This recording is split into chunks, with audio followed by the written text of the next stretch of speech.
ప్రేక్షకులకి ఆ లలితాంబిక అమ్మవారి అనుగ్రహం పరిపూర్ణంగా కలగాలని కోరుకుంటూ మనం ఈరోజు చెప్పుకోబోయేటువంటి టాపిక్ ఏమిటంటే 12 లగ్నాల వారికి కూడా ఏ గ్రహం పాడైతే ఎటువంటి ఇబ్బంది వస్తుంది, ఏ గ్రహం ఎటువంటి పరిహారం చేసుకుంటే మీకు ధన సంబంధించిన విషయమా, లేకపోతే లైఫ్లో ఎదగలేకపోవడమా, వృత్తా, వ్యాపారమా, సంతానమా, వివాహమా అనేటువంటిది ఒక్కొక్క దాని గురించి తెలుసుకుందాం. అందులో మరి ఇవేమీ లేని వాళ్ళు ఉంటారు, జాతచక్రం తెలియని వాళ్ళు, నక్షత్రం రాశి తెలియని వాళ్ళు, వాళ్ళకు కూడా ఏం చేసుకోవాలనేది వీడియో ఆఖరిలో చెప్తాను. వీడియో ఆఖరి వరకు చూడండి. వృశ్చిక లగ్నము, వృశ్చిక రాశి. మీ లగ్నానికి ఉన్నటువంటి స్ట్రెంగ్త్ ఏమిటి అంటే సెల్ఫ్ కాంపిటీషన్, పట్టుదల.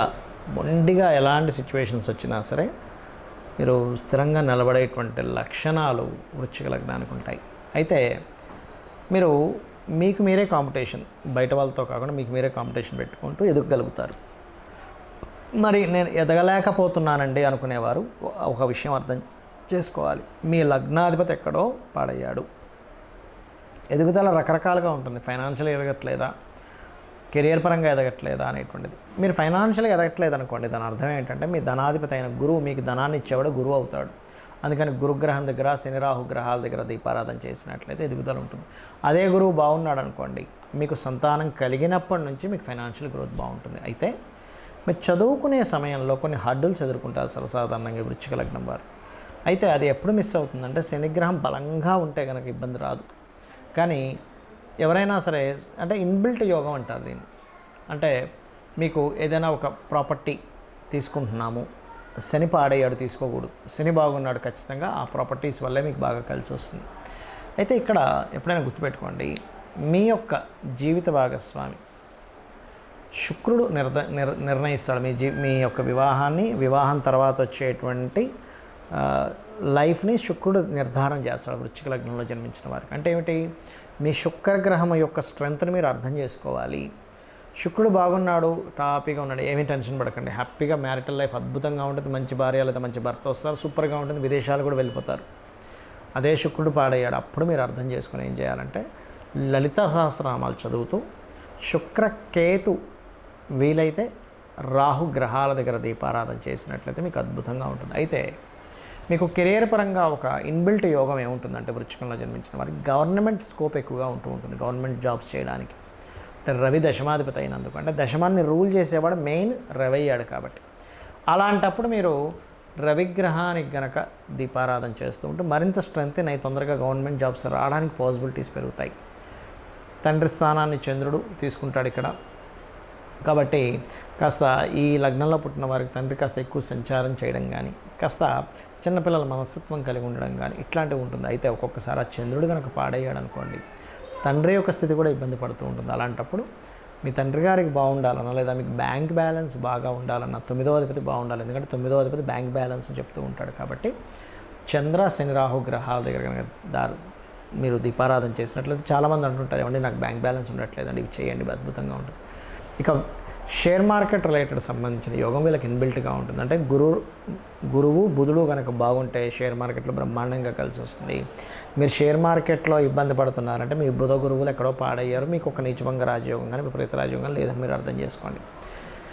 విదేశీ యోగాలు కూడా శుక్రుడే మీకు ఫిక్స్ చేస్తాడు. అంటే శుక్రుడు బాగున్నాడు, విదేశాలకు హ్యాపీగా వెళ్ళొచ్చు. ఎందుకంటే 12వ స్థానం చరరాశి అవుతుంది.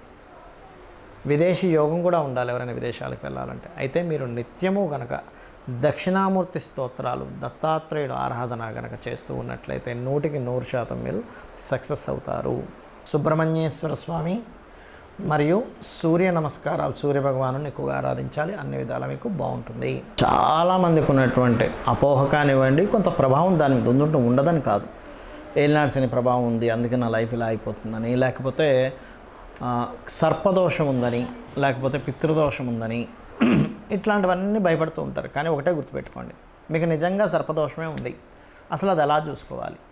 సర్పదోషం ఎప్పుడు కూడా కుజరాశుల్లో రాహు ఉండడము, లేదా కుజశని కాంబినేషన్, కుజరాహు కాంబినేషన్, ఏదైనా గ్రహం అంటే సర్పగ్రహాలైనటువంటి ఈ యొక్క రాహుకేతువు లగ్నంలో ఉన్నప్పుడు కూడా మీకు సర్పదోషం ఏర్పడుతుంది, గుర్తుపెట్టుకోండి. అయితే సర్పదోషం ఉన్నంత మాత్రాన్ని ఏదో అయిపోతుందని అనుకోకండి. కొంచెం వాళ్ళకి సర్ప సంబంధించిన కల్లోకి రావడం, లైఫ్ సడన్గా మార్పు రావడం జరుగుతూ ఉంటుంది. దానికి సింపుల్గా ఏమీ లేదు, ఏం పెద్దగా భయపడిపోవాల్సిన పని లేదు. మీరు చక్కగా కాళహస్తికి వెళ్ళండి, ఈశ్వరుణ్ణి దర్శనం చేసుకోండి, అక్కడ పరమేశ్వరుడు దర్శనం చేసుకోండి, రాహుకేతు పూజ చేసుకోండి, క్లియర్ అయిపోతుంది. లేదు అంత దూరం వెళ్ళలేము, చక్కగా మీ ఇంటి దగ్గర ప్రతిష్ట ఉంటుంది, నాగప్రతిష్ఠ చేసిన ఉంటాయి, రావి చెట్టు చుట్టూ ప్రదక్షిణం చేసి ఆ ప్రతిష్ఠ మీద పసుపు కుంకుమ గంధం కలిపినటువంటి నీటిని అభిషేకంగా వేయండి, సరిపోతుంది. అలా కాదండి కాలసర్ప దోషం ఉందండి అంటూ వస్తుంటారు నా దగ్గరికి. అసలు కాలసర్ప దోషమే ఉండదు ఆ జాతకాలు. ఇంకోటి ఏంటంటే కాలసర్ప దోషం కాలానికి అప్లై చేయమన్నారు, జన్మజాతకానికి కాదు. అయితే చాలామందికి అది ఎలా చూసుకోవాలని కూడా డౌట్ వస్తూ ఉంటుంది. అది ఏమిటంటే చాలా సింపుల్. రాహు కేతు ఎప్పుడు కూడా సమసప్తకాల్లో ఉంటారంటే రాహు మేషంలో ఉంటే కేతు తులలో, లేదా రాహు వృషభంలో ఉంటే కేతు వృశ్చికంలో, రాహు మిథునంలో ఉంటే కేతు ధనస్సులో, ఇలాగా 1/7 యాక్సెస్లో ఉంటారు.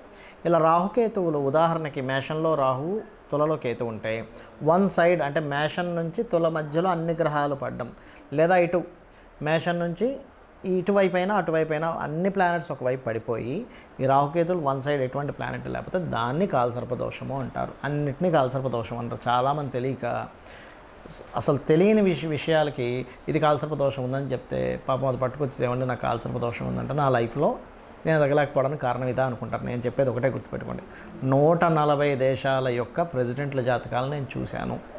వాళ్ళ జాతకాల్లో కాలసర్పదోషం ఉంది. మరి వాడు ప్రెసిడెంట్ ఎలా అయ్యాడు అనేది ఒక్కసారి మనం ఆలోచించాలి. అంటే కాలసర్పదోషం ఏమీ కూడా మనల్ని ఏమీ ఆపేయదు. మెగాస్టార్ చిరంజీవికి కూడా ఉంది కాలసర్పదోషం. అలా అంటే ఆయన ఏమీ చిన్న వ్యక్తి, అది మనం అర్థం చేసుకోవాలి. ఇక మరొక విషయం, ఇక్కడ అనవసరమైన భయాలు పెట్టుకోకుండా ఏలినాటి శని నడుస్తుంది, అర్ధాష్టమి శని నడుస్తుంది, అష్టమి శని నడుస్తుంది, ఏం భయపడక్కర్లే. శని ఎప్పుడైనా నడుస్తున్నప్పుడు మధ్యాహ్నం పూట నిద్రపోకుండా ఎక్కువ వాకింగ్ చేస్తూ శ్రమ పడుతుండండి. మీ అంతటా మీరు కనుక శ్రమ పడుతూ కాస్త పేదవాళ్ళకి, ఏజ్డ్ పర్సన్స్కి మీరు ఏదైనా సహాయం చేస్తుంటే ఆ శని భగవానుడు సంతృప్తి చెందుతాడు, ఏమీ అవ్వదు. శనివారాలు తైలాభిషేకం చేసుకోవడము, నువ్వులుతో తయారు చేసినటువంటి ఉండల్ని పంచడము, లేకపోతే నువ్వులు దానంగా ఇవ్వడము, ఇవి కనుక చేస్తే చాలు, ఇంకేం అక్కర్లేదు. ఆటోమేటిక్గా అంతా క్లియర్ అయిపోతుంది.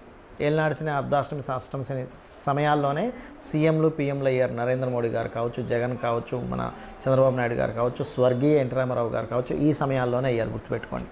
అంటే శనేమి మనల్ని ఎదగడానికి ఎక్కడ ఆపడు, శ్రమనిస్తాడంతే. ఇక పితృదోషాలు, మాతృదోషాలు, స్త్రీశాపాలు ఇవన్నీ అలా ఏర్పడతాయి. శుక్రుడు పాడైతే స్త్రీశాపం. అప్పుడు ఏం చేయాలి? స్త్రీల ద్వారా ఇబ్బంది వస్తున్నప్పుడు వాళ్ళతో కొట్లాడకూడదు. నేను పూర్వజంలో చేసిన కర్మ అనుకుని అమ్మవారిని ప్రార్థించుకోవాలి, శ్రీమాత్రే నమః అనుకోవాలి. పితృదోషాలు ఏర్పడ్డాయి, అమావాస్య నాడు స్వయంపాకం ఇవ్వాలి పెద్దలకి. అదేవిధంగా మాతృదోషం ఏర్పడింది, తల్లితో ఏదో ఇబ్బంది ఏర్పడడం, తల్లి యొక్క బాధ్యతలు మీరు చూసుకోవడం జరుగుతుంది. అలాంటప్పుడు కూడా శ్రీమాత్రే నమః బ్రహ్మాండంగా పనిచేస్తుంది. ఇది అర్థం చేసుకొని మీరు జ్యోతిష్శాస్త్రం అంటే ఒక వెలుగుని చూపించేది కానీ భయపెట్టేది కాదు. కాబట్టి ఈ రకంగా మీరు కనుక తెలుసుకొని వెళ్తూ మీ పర్సనల్ చార్ట్లో గ్రహాలు ఒక్కొక్కరికి ఒక్కో రకంగా పనిచేస్తుంది. ఒక నక్షత్రం వాళ్ళందరికీ ఒకలాగే జరగాలని లేదు, ఒక లగ్నం వాళ్ళకి అందరికీ ఒకలాగే జరగాలని లేదు. ఎందుకంటే వీళ్ళు పుట్టిన సమయానికి వాళ్ళు పుట్టిన సమయానికి గ్రహాల్లో తేడా ఉంటుంది.